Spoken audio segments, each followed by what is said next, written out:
Selamat sore Tribuners, bagaimana kabar Anda hari ini? Senang sekali saya Ilu Devi dapat kembali berjumpa dengan Anda, kali ini dalam program Bincang Kampus. Nah, di Bincang Kampus kali ini kita akan memperbincangkan terkait puluhan ribu calon mahasiswa mengejar mimpi lewat UTBK SNPMB.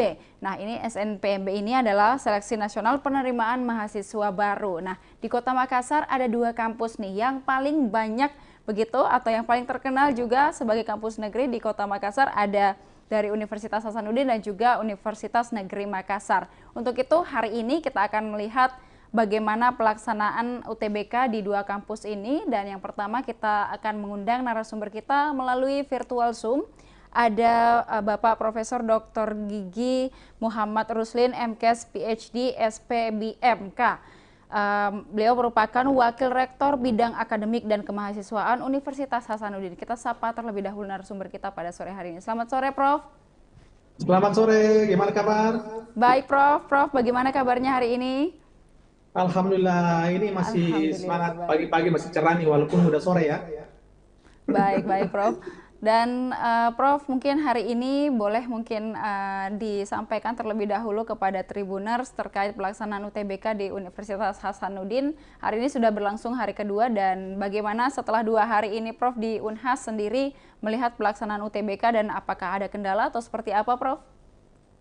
Ya, Alhamdulillah untuk kegiatan seleksi nasional penerimaan mahasiswa baru pada tahapan UTBK, ujian tulis berbasis komputer, hari ini kan hari kedua, hari Selasa, dan eh, tiap hari kami itu ada 2 sesi pagi sampai dengan sesi sore, dan alhamdulillah sampai sore hari ini baru saja selesai untuk sesi kedua, dan kami di 16 lokasi, 6 lokasi itu berada di kampus Goa dan 10 lokasi berada di kampus Tamalan Rea dengan total 40 ruangan. Alhamdulillah sampai saat ini tidak ada kendala yang berarti atau tidak ada kendala teknis yang kami temukan.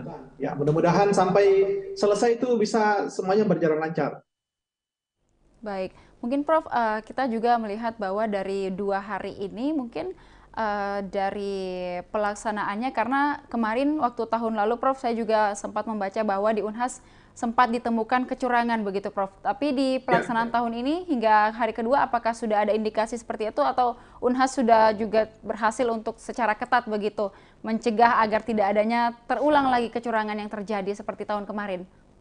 ya, jadi memang selalu upaya oknum-oknum tertentu yang ingin melakukan itu kelihatannya untuk 2 hari ini alhamdulillah kami tidak temukan karena kami sudah melakukan beberapa cara mitigasi untuk menghindari pihak-pihak tertentu untuk melakukan upaya-upaya kecurangan pada saat pelaksanaan ujian tulis berbasis komputer ini. Mudah-mudahan beberapa hari ke depan juga sudah tidak ditemukan. Baik, mungkin dari pengalaman tahun lalu begitu Prof, untuk UTBK tahun ini apakah ada sistem baru mungkin yang ditambahkan untuk memperketat pengamanan, karena jangan sampai hal yang seperti itu terulang lagi, karena kita masih mengingat akan ada sesi kedua lagi untuk UTBK ini, Prof. Ya, betul.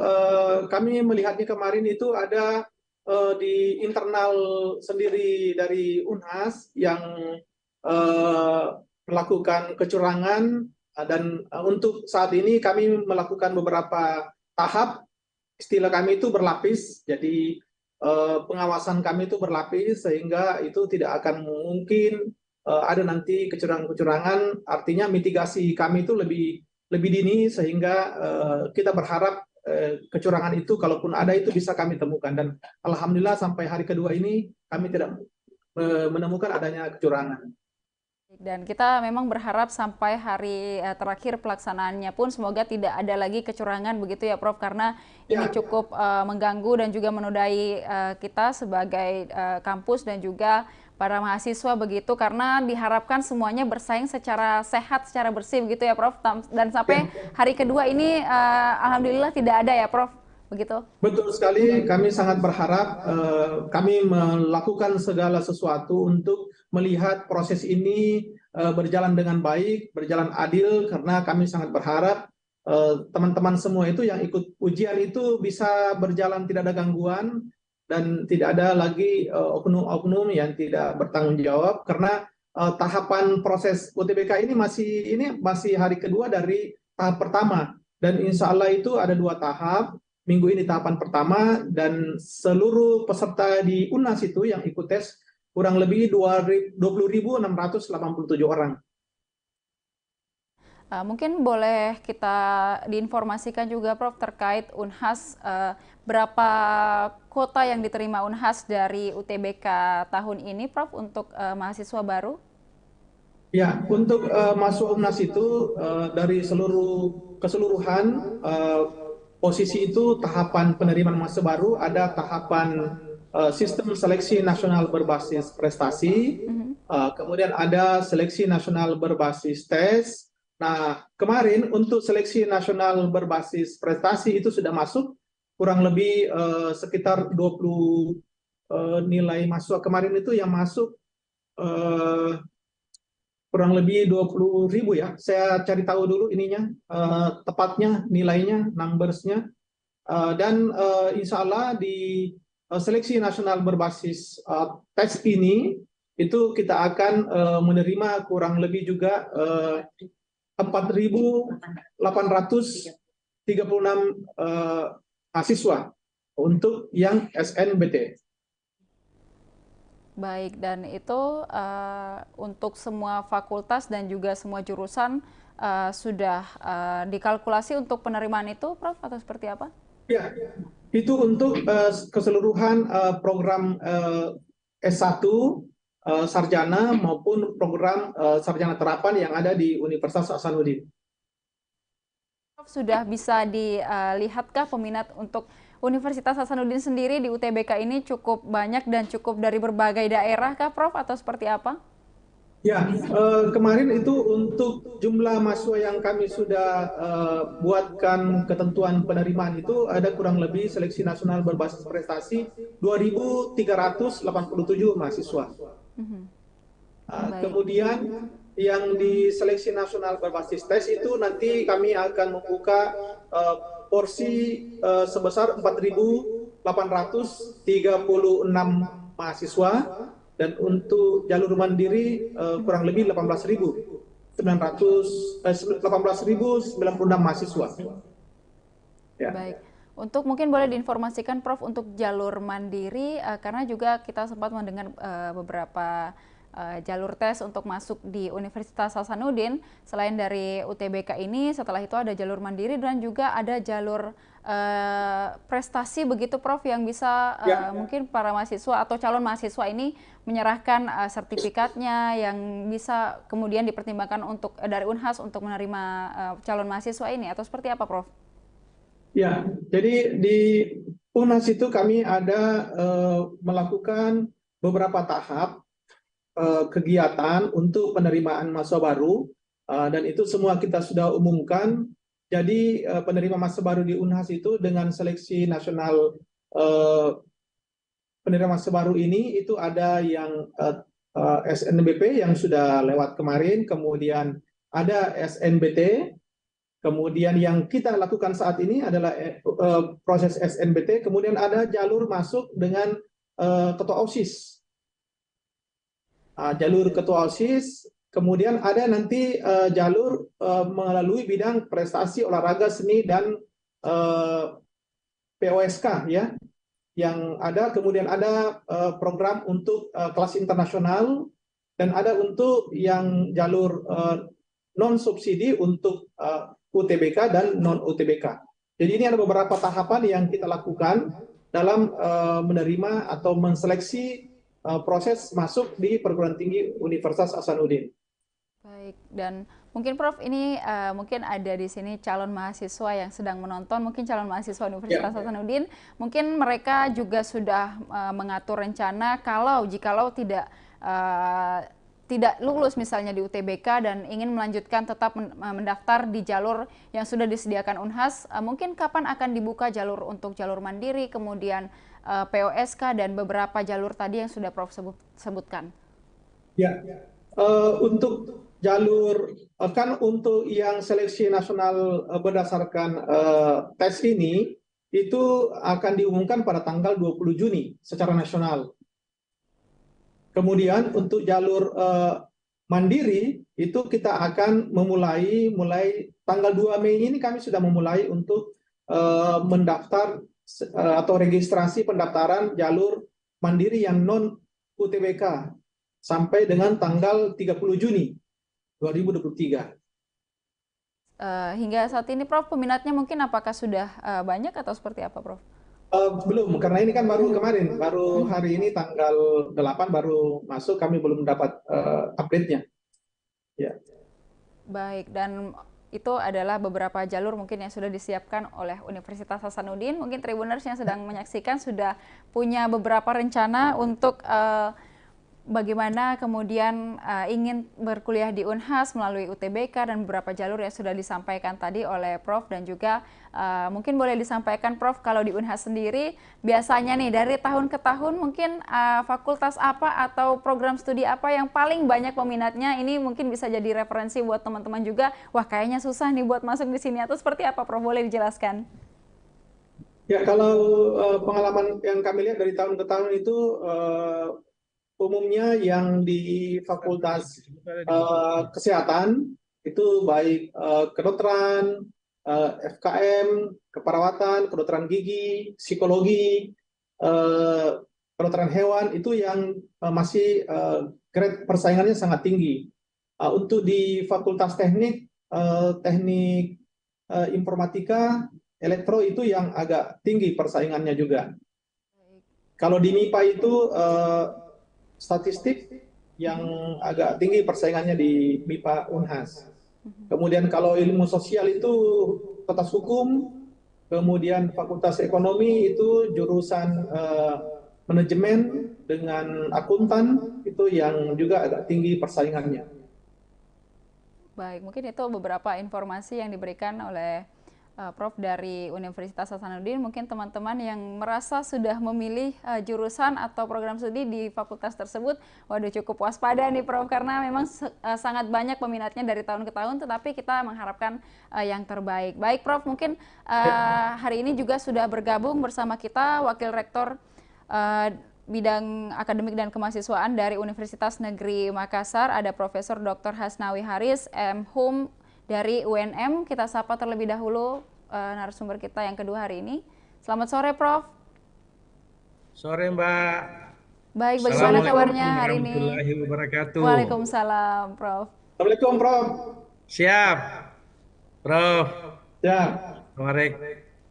Baik Prof. Ini saya misinformasi, saya pikir tadi 19.30. Waduh, ini. Baik Prof, ini kita jadwalkan sore Prof. Baik, mungkin ini kita akan membahas terkait UTBK juga di Universitas Negeri Makassar. UNM juga merupakan salah satu kampus di Kota Makassar, kampus negeri yang banyak peminatnya juga ini Prof. Nah, Prof Hasnawi, kita ingin tahu hari kedua pelaksanaan di UNM hari ini seperti apa Prof? Ya, pertama tentu alhamdulillah karena kami di pusat UTBK Universitas Negeri Makassar seperti hari pertama tanpa kendala, seperti juga di Unhas tentunya, dan alhamdulillah hari ini di hari kedua sesi pagi dan sore ini berjalan sesuai dengan harapan kita semua, berjalan tanpa kendala berarti begitu, Mbak. Baik, dan di hari kedua ini memang sudah berjalan, dan tadi di Unhas juga berjalan lancar, dan semoga kedepannya juga di UNM juga selalu lancar begitu. Mungkin Prof boleh disampaikan juga, karena kita tidak tahu akan ada indikasi kecurangan atau mungkin ada hal-hal lain yang akan dilakukan oleh peserta begitu, indikasi mungkin untuk masuk ke UNM, apakah sudah ada pengamanan khusus untuk itu Prof, untuk mencegah hal itu? Ya, untuk pengamanan khusus saya kira tidak ada, tetapi yang kita lakukan adalah mencoba mengontrol semua posisi-posisi atau titik-titik yang dimana itu biasanya menjadi modus operandi para calon mahasiswa atau para orang-orang yang tidak bertanggung jawab. Jadi selain metal detektor yang ada di titik awal mereka masuk di setiap lokasi, kami juga sebenarnya menambahkan aturan tambahan jikalau mereka sudah duduk, itu juga mohon maaf ada alat khusus yang kami pakai juga untuk memastikan itu tidak ada kecurangan. Bahkan sebenarnya pada saat sosialisasi UTBK kepada teman-teman beberapa waktu yang lalu kita sudah memberikan contoh-contoh bahkan langkah-langkah strategis untuk kemudian memastikan bahwa tidak ada kecurangan. Jadi intinya Mbak, kami di setiap titik yang berpotensi menimbulkan kecurangan itu kita deteksi betul sehingga pada saatnya mereka masuk di ruangan kita pastikan adalah anak-anak yang sudah terbebas dari tindakan-tindakan yang kira-kira berpotensi ada kecurangan di sana. Untuk UTBK tahun ini, Prof, pendaftarnya untuk yang ujian di UNM sendiri ada berapa peserta, Prof? Kalau yang mendaftar di Universitas Negeri Makassar, Pusat UTBK 712 Universitas Negeri Makassar, itu ada 14.377 calon mahasiswa yang menjadikan Universitas Negeri Makassar itu sebagai lokasi pelaksanaan tes UTBK SNBT mereka, Mbak. Baik, dan di UNM sendiri, Prof, kalau UNM berapa kuota yang akan diterima dari UTBK ini, Prof? Ya, sama dengan perguruan tinggi yang lain beberapa saya kira untuk kota UTBK tahun ini itu kami mengambil tetap eh, apa? Kami kami mengambil dari kota nasional. Jadi minimal 20% SNBP, kemudian minimal 30% SNBT dan maksimal 40% untuk jalur mandiri. Tetapi kalau kita di angka atau nominal untuk SNBT ini ada di angka 4.192 dengan catatan tambahan dari yang belum mendaftar ulang atau tidak mendaftar ulang pada saat atau anak-anak kita yang tidak mendaftar ulang di jalur SNBP Seleksi Nasional berdasarkan prestasi atau jalur undangan kalau versi sebutan yang lalu. Baik. Mungkin kalau setelah dari UTBK ini, Prof, mungkin ada jalur-jalur lain yang disediakan oleh UNM sendiri untuk bagi calon mahasiswa yang mungkin gagal di UTBK, mungkin ada jalur lain yang Ya, juga dipersiapkan? ya betul. Jadi kalau jalur selain SNBP dan SNBT ini kami punya jalur mandiri seperti dengan perguruan tinggi yang lain. Di dalamnya ada jalur tahfiz.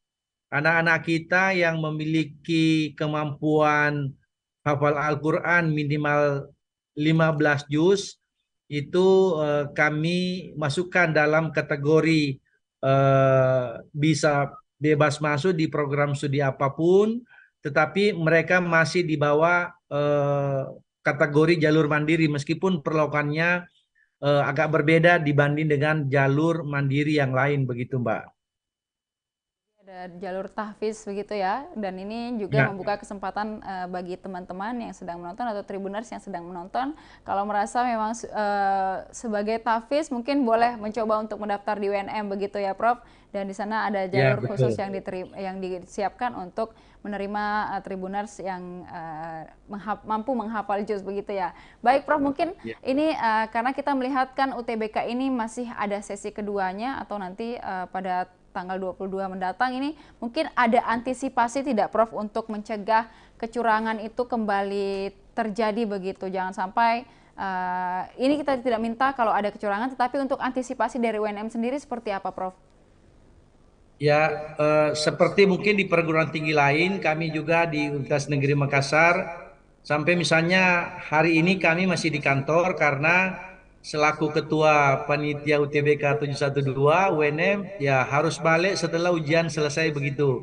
Nah, kami setiap saat di setiap selesai acara atau selesai ujian anak-anak kita, kami bertemu dengan petugas atau pengurus atau panitia inti yang kami Kalau misalnya ada kejadian-kejadian yang unik atau aneh, itu langsung kita kumpul.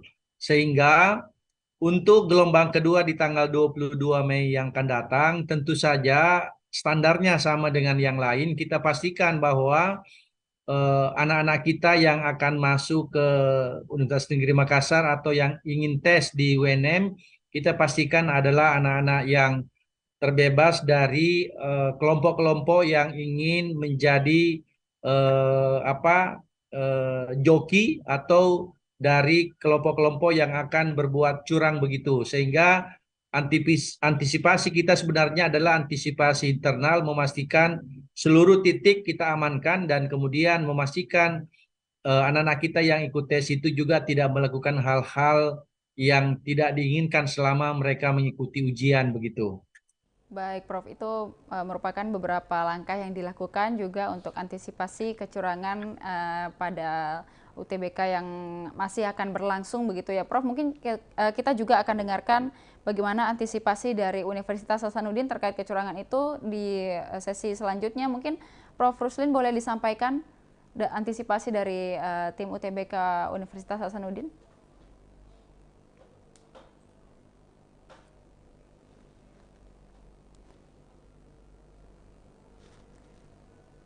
Prof. Ruslin, Halo, baik. kedengaran ya? Baik, Prof. Silakan dilanjutkan, Prof.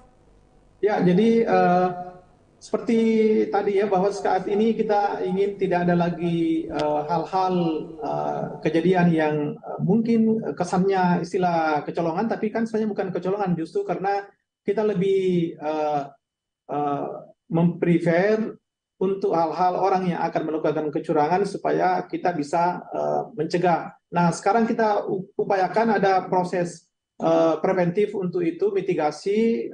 Keamanan kami saat ini buat berlapis, ada dari kami juga dibantu dari pihak kepolisian, jadi itu kepolisian dari luar itu sudah memantau juga, ada tim security, kemudian petugas metal detektor itu juga kita sudah wanti-wanti, dan itu betul-betul orang di Unhas yang kita bisa pertanggungjawabkan, dan semua ini modelnya itu dari awal mereka belum tahu tempatnya ada di mana. Nah, kemudian ada penanggung jawab lokasi, kemudian ada juga wakil dari penanggung jawab lokasi, ada pengawas.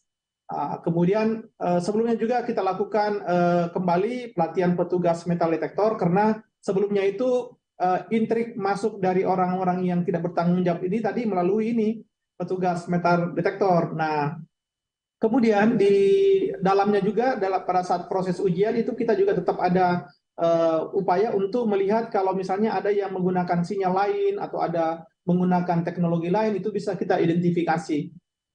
Jadi ada petugas detektor ini bisa mengetahui kalau misalnya ada yang menggunakan wifi detektor, ya. Dan ini sangat kami lakukan rutin dan berkala, karena biasanya yang orang pihak luar ada yang mencoba untuk melakukan komunikasi dengan orang yang sementara ikut ujian. Nah, mungkin di istilah tadi Pak Wakil Rektor UNM itu istilah ada joki, ada apa. Nah, biasanya dengan upaya-upaya ini mungkin kita bisa mengurangi itu atau mencegah dan bisa mengetahui kalau ada yang melakukannya. Baik, Prof. Ya, memang juga beberapa problem ini turut menerpa beberapa kampus begitu, Prof. Dan juga ada beberapa anggapan begitu, Prof, yang menerpa setiap kampus terkait jalur masuk begitu. Mungkin di sini bagaimana kemudian Unhas untuk menepis adanya komersialisasi di jalur mandiri yang sudah tadi Prof sebutkan di awal. Ya, jadi kalau untuk masalah itu, saya pikir pertama bahwa kami membuka seluas-luasnya. Jadi total mahasiswa yang akan diterima di UNAS itu kami siapkan kuota 9.119 dengan alokasi melalui SNBP itu 2.387 mahasiswa, kemudian kuota untuk melalui jalur tes itu SNBT 4.836, dan untuk kuota mandiri itu hanya 1.896. Jadi kalau kita lihat jumlahnya sebenarnya di mandiri jauh lebih kecil dibanding dengan kuota untuk berprestasi atau undangan yang istilah yang tahun lalu. Kemudian kuota tesnya juga kurang lebih hampir 5.000. Dan kalau kita lihat ini sebenarnya akhirnya kalau kita total jumlah yang akan diterima 9.000 itu sangat rendah sekali karena kita hanya menerima jalur mandiri sebesar 1.896 mahasiswa. Jadi sangat rendah, sekitar rendah sampai 30% dibanding sebenarnya kebijakannya itu untuk mandiri bisa sampai 50% untuk PTNBH. Nah, ini justru kami buka peluang untuk lebih besar di seleksi undangan, berprestasi, dan berbasis tes. Mungkin untuk indikasi atau anggapan bahwa akan ada kecurangan juga di jalur mandiri atau permainan di jalur mandiri mungkin bisa ditepis Prof lewat perbincangan ini. Ya, jadi pertama dari awal kami sudah mendeklar bahwa siapapun akan ada oknum atau siapa yang melakukan kecurangan atau ingin bermain itu kami sudah deklar bahwa UNHAS tidak toleransi dengan sikap-sikap yang akan menguntungkan pihak tertentu, dan kita karena ini prosesnya harus terbuka dan semua saat ini yang tadi kuota ini sudah kita buka secara umum, si data bisa diakses oleh semua orang dan itu sesuai dengan kuota yang kita sampaikan tadi. Itu akan kita lakukan suatu prosedur sesuai dan terbuka dan itu bisa nanti dilihat, dan saat ini bisa diakses informasinya di mana-mana, prosesnya, jalur tesnya, dan semua itu berbasis ada angka yang kita lihat dalam hal prosesnya. Jadi ada keterbukaan di dalamnya. Dan kita Jadi juga jangan akan ada dipercaya lagi, jangan sampai ada mempercayakan bahwa saya akan bantu, saya akan urus, saya akan ini, itu jangan sampai ada yang seperti itu. Kalaupun ada itu oknum berarti, tapi jangan dipercaya. Ya Pak Wakil Rektor ya, Pak WR1 ya. Karena selalu ada yang memanfaatkan betul Prof. tidak sesuai, dan itu ternyata sudah ada beberapa yang datang komplain ke kami dan ternyata memang ada oknum yang bukan orang UNHAS yang mengatasnamakan UNHAS. ini juga rupanya menjadi bisnis di luar sana begitu ya Prof. Jangan sampai Tribuners tertipu begitu, ada yang menjanjikan dapat masuk UNHAS lewat jalur ini nih, jalur spesial lah istilahnya. Tapi sudah habis uang, nyatanya tidak juga masuk nantinya, dan itu UNHAS tidak bertanggung jawab atas hal itu ya Prof? Ya, kami tidak bertanggung jawab karena itu oknum kan, kami nggak bisa kontrol. Tapi kalau orang internal itu kami sudah declare kemarin, siapapun itu kami tidak toleransi. Pasti akan dihukum kalau ada yang terlibat. Baik, dan itu adalah informasi yang penting bagi Tribuners. Jangan, pokoknya jangan menggunakan jalur selain jalur yang disediakan tadi dari Kapus ya Prof. Baik, mungkin kita juga akan dengarkan bagaimana terkait hal ini dari UNM, mungkin Prof. Hasnawi terkait komersialisasi jalur mandiri dan juga mungkin ada indikasi kecurangan dari jalur mandiri untuk di UNM. Prof, bagaimana mungkin untuk menepis hal ini? Oke, saya kira sama tadi yang disampaikan oleh Prof. Ruslin bahwa secara kelembagaan Universitas Negeri Makassar tentu tidak mentolerir adanya oknum-oknum yang tidak bertanggung jawab yang bisa memanfaatkan peluang lolosnya mereka di prodi favorit atau di prodi yang mereka inginkan. Kami ingin pastikan bahwa salah satu yang menjadi banyak kemudian kami tolak atau kami sampaikan bahwa Universitas Negeri Makassar itu bebas dari kecurangan. Kebetulan kami di Universitas Negeri Makassar itu belum menerapkan atau menetapkan adanya sumbangan pendidikan, institusi atau SPI, sehingga untuk jalur mandiri itu berapa yang mereka akan bayarkan atau berapa UKT mereka itu ada dalam cantolan UKT reguler, sehingga mereka bisa memastikan bahwa uang yang mereka harus bayarkan pada saat mereka membayar UKT kalau mereka dinyatakan lulus itu jelas. Nah, yang kedua, saya juga sama dengan Prof. Ruslin, pastikan bahwa jangan pernah Anda percaya jika ada yang menitip nomor untuk kemudian mereka meminta sesuatu lalu menjamin Anda lulus. Justru sebaliknya, ketika kami tahu bahwa ada calon yang kebetulan lolos dan mungkin ada transaksi yang tadi disebutkan oknum, kami bisa mendiskualifikasi orang itu kemudian atau calon mahasiswa itu, sehingga kami pastikan bahwa insya Allah kecurangan di jalur mandiri itu bisa kita tiadakan, karena kita pandang bahwa jalur mandiri sama dengan jalur SNBP dan SNBT adalah peluang terakhir bagi anak-anak kita untuk kemudian mengambil satu seat mereka merajut masa depannya di perguruan tinggi, khususnya di Universitas Negeri Makassar. Baik, dan itu perlu menjadi catatan juga buat siapapun yang sedang menonton tayangan ini, bahwa jangan coba-coba untuk melakukan kecurangan, karena bukannya nanti lulus tapi nantinya akan didiskualifikasi jika ketahuan, begitu ya Prof. Baik Prof, mungkin boleh disampaikan kalau di UNM itu fakultas mana saja nih yang banyak peminatnya begitu Prof, dari tahun ke tahun? Ya, kalau dari tahun ke tahun sebenarnya relatif konstan ya. Peminat anak-anak kita calon mahasiswa di beberapa fakultas, katakanlah kami bisa menyebut di fakultas, saya sebut berdasarkan urutan pelamar yang ada di kami, misalnya di Fakultas Ekonomi dan Bisnis, yang paling banyak itu tetap prodi manajemen dan akuntansi. Kemudian di Fakultas Psikologi, ya prodi psikologi itu sendiri.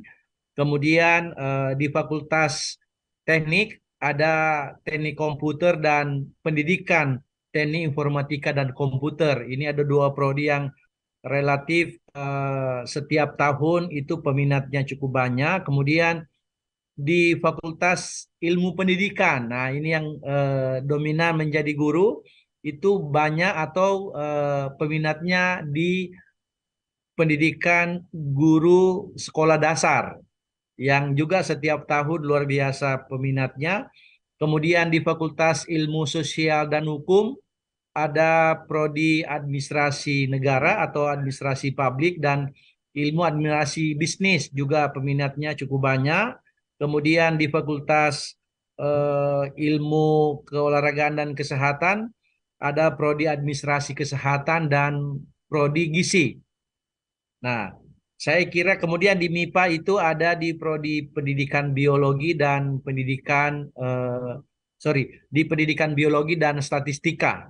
Itu yang relatif favorit di mata calon mahasiswa yang ada di Universitas Negeri Makassar, Mbak. Baik, kalau kita dengar ini hampir cukup banyak begitu ya Prof yang menjadi jurusan atau prodi yang banyak peminatnya ini, jadi persaingannya juga cukup ketat begitu antara calon mahasiswa untuk masuk ke UNN. Nah baik, kita sudah memperbincangkan tadi terkait jalur masuk, kemudian juga prodi dan fakultas yang ada. Mungkin kita akan berbincang juga terkait UKT nih atau SPP yang biasa disebut atau uang kuliah tunggal. Mungkin dari Prof Ruslin, untuk jalur UTBK ini nantinya ketika mahasiswa lulus, Prof Ruslin, apakah masih ada pertimbangan UKT begitu atau pilihan UKT bagi mahasiswa untuk mereka menentukan UKT berapa yang mereka akan dapatkan atau seperti apa? Ya, kalau untuk UKT sebenarnya hitungan uang kuliah tunggal itu berbasis dari BKT, biaya kuliah tunggal.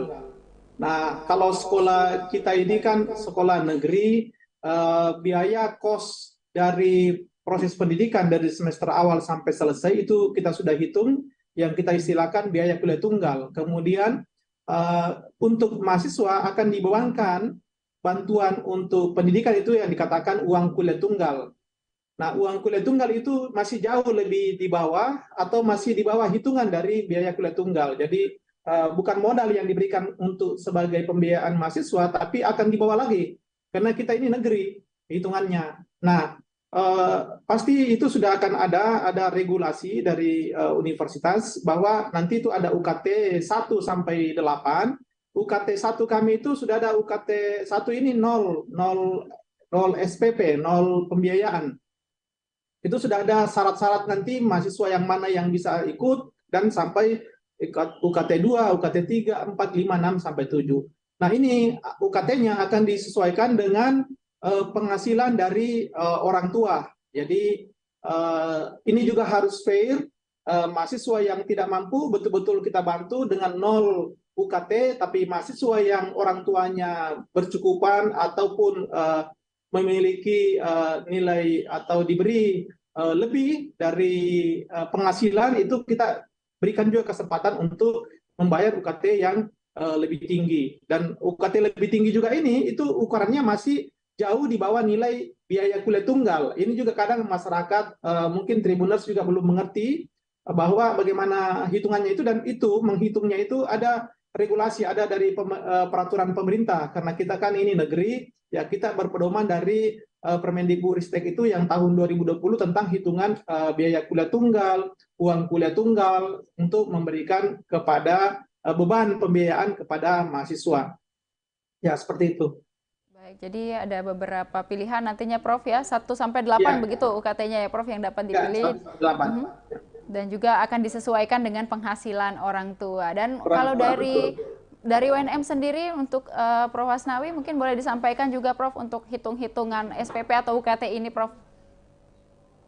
Ya, jadi kalau hitungan SPP atau istilah sekarang uang kuliah tunggal, saya kira sama di semua perguruan tinggi negeri itu basisnya di peraturan Menteri tahun 2020 itu. Jadi ada BKT, biaya kuliah tunggal itu. Kami misalnya di Universitas Negeri Makassar, seluruh program studi yang ada itu dibawanya BKT. Jadi tidak ada prodi yang UKT-nya lebih tinggi dari BKT, itu pertama. Ya, yang kedua, eh, kami kemudian juga memastikan bahwa anak-anak kita yang memang termasuk yang tidak mampu, sama seperti di Unhas saya pikir ada UKT 0, bahkan jumlahnya itu diatur minimal 20% dari student body di setiap perguruan tinggi negeri, kemudian ada UKT 1 sampai UKT 8. Lalu salah satu nilai fairnya di sini Mbak adalah perhitungan nilai UKT itu berdasarkan sistem yang kita punya. Jadi anak-anak kita bersama orang tuanya itu mengupload misalnya bukti-bukti, katakanlah listriknya, kemudian kendaraannya, gajinya dan sebagainya. Sehingga by sistem mereka akan keluar berapa yang seharusnya mereka bayar UKT-nya. Sama di Unhas, saya kira bagi yang berkecukupan dengan mengupload bukti-bukti atau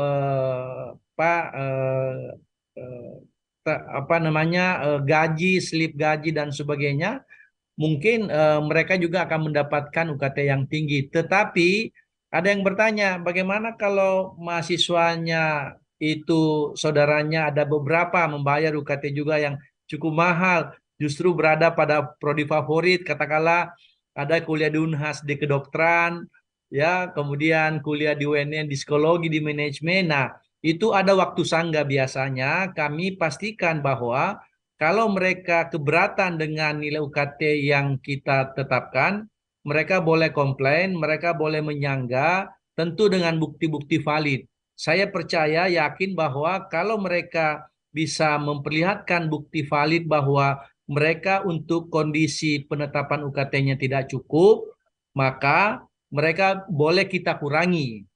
Itu aturannya. Dan kami ingin sampaikan bahwa Pak Rektor kami, Profesor Dr. Insinyur Haji Hussein Sam NTPIPU selalu menyampaikan bahwa tidak boleh ada satupun calon mahasiswa UNM atau mahasiswa UNM yang tidak boleh kuliah hanya karena tidak mampu membayar UKT. Jika ada calon mahasiswa atau ada mahasiswa yang tidak mampu membayar UKT karena kondisi tertentu, datang melapor kepada kami, kita atur sedemikian rupa agar mereka bisa kita ringankan. Saya kira itu, Mbak. Baik. Baik, dan itu beberapa informasi yang mungkin perlu juga didengarkan oleh Tribuners atau masyarakat yang sedang menyaksikan, karena banyak yang ingin berkuliah begitu Prof, tapi takut dengan biaya, dan ini juga sudah disampaikan tadi ada beberapa proses atau tahapan dan juga tingkatan dari pembayaran UKT tersebut. Nah mungkin Prof, Prof Hasnawi boleh disampaikan untuk perbincangan kita pada sore hari ini. Terakhir, beasiswa apa saja yang ada di UNM Prof, mungkin selain bidik misi dan beberapa beasiswa lainnya Prof? Ya, untuk beasiswa saya kira relatif sama dengan Universitas Hasanuddin. Selain KIPKA yang dulu namanya bidik misi, ada beberapa beasiswa dari beberapa perusahaan-perusahaan, dari beberapa BUMN, diantaranya ada beasiswa dari BNI, kemudian beasiswa dari BRI, BTN, dan eh, ya ada juga perusahaan swasta yang kami lihat juga masuk untuk membiayai mereka. Bahkan sebenarnya ada anak-anak kita kabupaten-kabupaten tertentu di wilayah Sulawesi Selatan bahkan di luar yang juga memberikan beasiswa kepada mahasiswa asal kabupaten yang bersangkutan.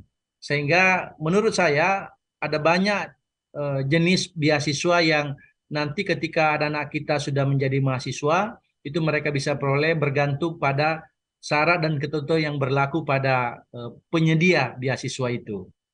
Jadi banyak ya Prof. Mungkin Prof Ruslin juga boleh jelaskan Prof dari Unhas, beasiswa apa saja atau sama seperti di UNM? Ya, saya pikir kurang lebih sama. Jadi di UNAS juga ada beberapa macam beasiswa. Pertama kan yang ada saat ini udah jalan itu KIP kuliah ya. Kartu Indonesia Pintar kuliah itu sudah salah satu bentuk beasiswa yang dari pemerintah. Cuman kami kemarin jauh lebih sedikit, hanya sampai dengan 22%. Tapi setelah tahun ini itu kami melalui kemarin seleksi nasional berbasis prestasi, itu KIP kuliah kami sudah naik menjadi sekitar 30%. Jadi ini memperlihatkan bahwa kesempatan yang diberikan kepada teman-teman yang masih kurang beruntung dalam hal pembiayaan pendidikan itu kita sudah memberikan peluang lebih besar untuk mereka bisa kuliah di Unhas. Kemudian kalau misalnya nanti yang ada ongoing yang diterima itu ada beberapa jenis beasiswa, dan itu sampai saat ini ada beasiswa dari BUMN, ada beasiswa dari pemerintah seperti beberapa instansi itu sudah ada, dan kurang lebih juga ribuan mahasiswa kami yang saat ini menjadi penerima beasiswa dari beberapa instansi, bahkan lembaga-lembaga sosial itu kami berikan. Dan umumnya ini juga masih terbatas pada tingkat mahasiswa untuk jalur sarjana. Pada mahasiswa jalur untuk yang pendidikan S2, S3 itu kami masih kurang. Dan kami juga ada beberapa beasiswa yang diberikan kepada mahasiswa asing yang ada yang sekolah di Universitas Hasanuddin yang sifatnya bantuan atau subsidi ya, ada pembiayaan setengah yang diberikan kepada mereka yang ingin sekolah di Universitas Hasanuddin. Baik Prof, itu mungkin ada beberapa informasi terkait beasiswa dari Universitas Hasanuddin. Mungkin terakhir Prof, apa harapannya dari Prof Ruslin untuk calon mahasiswa mungkin yang akan nanti berkuliah di Universitas Hasanuddin melalui UTBK kali ini Prof? Ya, pertama bahwa betul-betul kita harus fair, harus terbuka, dan termasuk kemarin yang jalur seleksi nasional berbasis prestasi yang undangan itu kan walaupun sudah diumumkan, itu masih saja bisa diberikan punishment kalau kami menemukan ada data yang tidak sesuai. Kemudian karena kami masih berproses terus, walaupun kemarin sudah diumumkan bahwa ada yang diterima, tapi kan harus masih pada tahapan untuk kelengkapan berkas. Nah, kalau ada berkasnya yang tidak sesuai, itu akan kami tetap lakukan diskualifikasi. Termasuk yang jalur seleksi nasional berbasis tes, kalau di kemudian hari kami lihat ada proses yang tidak sesuai standar yang kami terapkan, itu kami juga akan lakukan diskualifikasi. Begitu juga untuk jalur mandiri, mohon betul-betul diingatkan kembali kepada Tribuners bahwa tidak ada lagi mendengar, jangan mau mendengar ada isu-isu, kalau istilah mungkin dulu namanya calo-calo ya, itu kan sebenarnya percaya dengan kemampuan sendiri. Insya Allah juga ini kami sudah buka peluang sebesar-besarnya untuk masuk di Unhas. Untuk tahun ini kita buka sampai menerima 1.000 mahasiswa, dan itu umumnya tadi 2.000-an lebih, hampir 3.000 melalui prestasi, kemudian hampir 5.000 untuk jalur tes, SNBT, dan kami sangat berharap mereka peluang ini bisa memberikan kesempatan tanpa ada upaya kecurangan, karena saya sangat yakin kalau Tribuners yang calon-calon mahasiswa ini mendaftar dengan kemampuannya itu akan diterima di Unhas dan itu fair ya, dan sifatnya itu akan nanti ke depan bisa cepat selesai karena memang berkah ya, prosesnya berkah. Bagaimana ya Prof Senawi ya? Prof. Hasnawi boleh sampaikan juga Ya, Prof harapannya kepada calon mahasiswa yang nantinya akan berkuliah di UNM melalui jalur UTBK ini, Prof. ya, jadi yang pertama tentu saya ingin memberikan pesan kepada para Tribuners bahwa pertama percaya pada kemampuannya sendiri sehingga jadwal tes yang dimulai tanggal 8 sampai 28 Mei akan datang, persiapkan saja dirinya dengan baik dan berdoa sehingga itu bisa sukses. Saya percaya itu. Dan yang kedua, jangan pernah percaya bahwa ada orang yang bisa dititipi nomor yang bisa memastikan kelulusan Anda. Boleh jadi di tempat sana ada oknum yang mungkin bisa memanfaatkan ini, tapi percaya bahwa kami tidak akan pernah menerima model-model seperti itu. Sama seperti di UNHAS, jika di semua jalur mulai SNBP, SNBT, dan termasuk jalur mandiri, ada bukti-bukti kuat yang kami anggap atau diduga itu bisa dikategorikan sebagai pelanggaran atau kecurangan, maka itu pasti kami pastikan akan kami lakukan diskualifikasi terhadap calon mahasiswa. Dan yang terakhir, saya kira percayalah pada kemampuan Anda dan jangan lupa berdoa. Insya Allah semua prodi yang ada di Universitas Negeri Makassar siap menerima Anda dengan nilai keberkahan yang baik tentunya. Baik, terima kasih Prof. Hasnawi dan juga Prof. Ruslin atas bincang-bincangnya sore hari ini. Semoga pelaksanaan UTBK ke depannya dan semua jalur di Unhas maupun UNM dapat berjalan dengan lancar dan juga dapat menerima mahasiswa yang berprestasi lagi tentunya untuk UNM dan juga Unhas. Terima kasih, sehat-sehat Prof. Dan sampai jumpa. Terima kasih. Kesannya Prof Asnawi. Siap, Ya. siap, siap, Ayo Prof. maintenance lagi Prof ya, maintenance. Ya, siap. Menunggu tantangannya Prof. Rusli. Baik, dan juga terima kasih kepada Tribuners yang sudah setia menyaksikan program kita pada sore hari ini. Dan tetap saksikan program-program menarik lainnya hanya di kanal YouTube dan Facebook Tribun Timur, Mata Lokal Menjangkau Indonesia. Saya Ilu Devi dan seluruh kru yang bertugas pamit undur diri. Terima kasih dan sampai jumpa. Terima kasih. Ya, makasih juga. Terima kasih, Prof. Tapi kan